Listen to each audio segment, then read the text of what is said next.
Sniping is Fun back for yet again another entry in this top 50 video game franchises that need to make a return. We are currently sitting at number 23, and we are going from the world of Sony. Last time at number 24, we talked about Parappa the Rapper and Unjam Milami. We are jumping from the world of Sony, and this would not be the last time they show up on this list. I've said the same thing about Capcom. It's starting to get really redundant. But we are jumping from Sony back to the world of Nintendo. And no, this is definitely not going to be the last time you guys are on this list. It's getting really old, Nintendo. But we're talking about Nintendo's technically one and only, or two if you really want to be specific, rail shooter franchises. And no, I'm not talking about Star Fox. I'm talking about Treasure Zone Sin and Punishment, which was a rail shooter franchise that came out in the year 2000, only in Japan on the N64. We did eventually get the game as a Japanese import on the Wii Virtual Console. It is now on the Nintendo Switch Online. So if you've never played it, I highly suggest you play it somehow. The easiest way right now would just be have the Switch Online service and play it on the Switch, unless you do have a download on the Wii, because you can't really download anything on the Wii anymore. But it is well worth it, and if you like rail shooter franchises, Sin and Punishment was a pretty damn good one, and it got so underutilized. We got the first game in 2000, or Japan, I should say, got the first game in 2000. We got the game in like 2007 or 8 on the Wii Virtual Console. And then, luckily, out of the blue, 9-10 years later, in 2009 in Japan, 2010 the rest of the world, we got a sequel to it on the Wii called Sin and Punishment Star Successor. And that was a really, really good game, a super hidden gem on the Wii.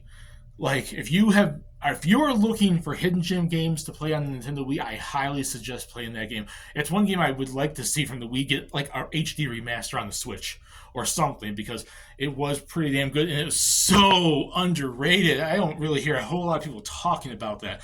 But since the series started in the year 2000, we've got 2 games in it and 2 games alone, and it's one of those super underutilized franchises from Nintendo that really could use it really could use more, because people liked it. And I do believe 2 ended on a cliffhanger, like 1 ended on a cliffhanger.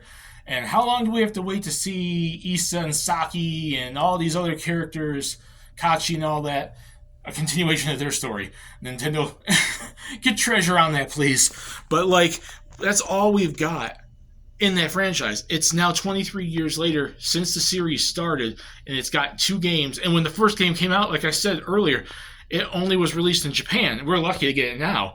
But if you like rail shooter franchises, I highly suggest you play it. It is a pretty damn good franchise, from story, the characters, the music, the gameplay, the difficulty. It gets pretty challenging as you get further in the game. Even on easy difficulty, it's not really all that easy. But it's one of those franchises from Nintendo, and I can name numerous ones, that got so underutilized. It got almost nothing from them. It's not even just talked about lately. Back then, we only got 2 games and minimal support in Smash. Saki became an assist trophy in Smash Bros. Brawl, and then I think he came back for Smash 4, and I don't think he was an assist trophy in Smash Ultimate, but I could be wrong on that. And that's all we got. Maybe a few songs and some stickers / trophies, but Sin and Punishment has been, bar none, anywhere else cameo-wise besides Smash, and it's gotten hardly anything in Smash. And then the game, we haven't had a game in 13 years, 14 if you want to count Japan, since that's when Star Successor first came out in Japan. So it's just one of those franchises that I feel is super underutilized. It's gotten almost nothing so far, and nothing outside of its franchise especially, and it's something that I think there's so much more potential for it to grab. And that's why I put it on this list, because I really would love to see Nintendo and Treasure make a Sin and Punishment 3. Come on, it has to happen at some point. Or at very least, HD remaster, remake, Star Successor on the Switch, or their 10th gen system, whenever that comes out. I would even take that, at least to a build-up to a third one. And then maybe we can see the interest jump up even more. But I do think it's an underutilized franchise, and I would love to see Sin and Punishment come back. And that's why I put it here at number 23. So put in the comment section what you guys think. The Sin and Punishment, do you think it should come back? And do you think 23 is too high or too low? And I'll see you all later in number 22.